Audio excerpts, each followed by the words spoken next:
have been wondering why poverty in Africa is so highlighted even in the Western media. It's like you Google about Africa, the only things that you're gonna see is like chaos. You're going to see slums. You're going to see villages with mud houses. You know, you're going to see life with no dignity when you Google about Africa, and especially the stories that are actually highlighted by foreigners. But then I've been wondering, why is it like everybody is so obsessed with like telling a story of poverty about Africa? But then first of all, the videos that highlight poverty in Africa do get lots of views, so that is one of the main reasons why people like to show or to tell the story of poverty when they're speaking about Africa. The other factor is whenever that people show poverty in Africa, they do get lots of money and donations from foreigners, you know. So this is actually a niche that is actually targeted in raising money, in like making money for these people, you know. And so most of the time, when even when you raise money, when you see a video online and you raise money maybe to help a particular person, that money doesn't even get to these people. For example, let's say somebody films a video and they raise $10,000 to go to the changing the lives of these people. They only get like say 1,000, and all of the other ones go to these people, to this media people, you know.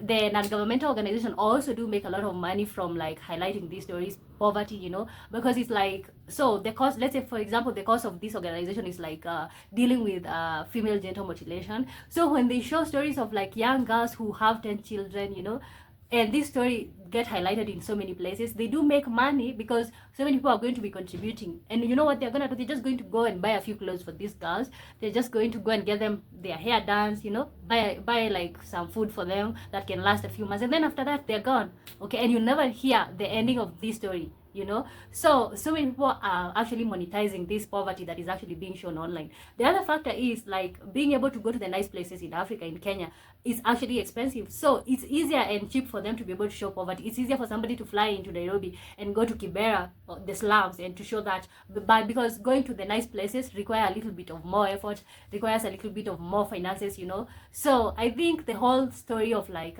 poverty in Africa is just a game. And also by showing poverty in Africa, all the other people, all the other continents are able to boost their ego by just showing this poverty that do exist in Africa, you know. And I'm not saying that Africa is rich. I'm saying that like there's this overemphasis on poverty than on any other factor, you know. When you go to Europe, you can look at one place that people are living a good life, people are living in luxury, but then at the same time they do have the homeless, you know. You look at New York, there's areas where people are living a good life, but then there's other areas where it's like misery, you know. We have homeless people, you know. So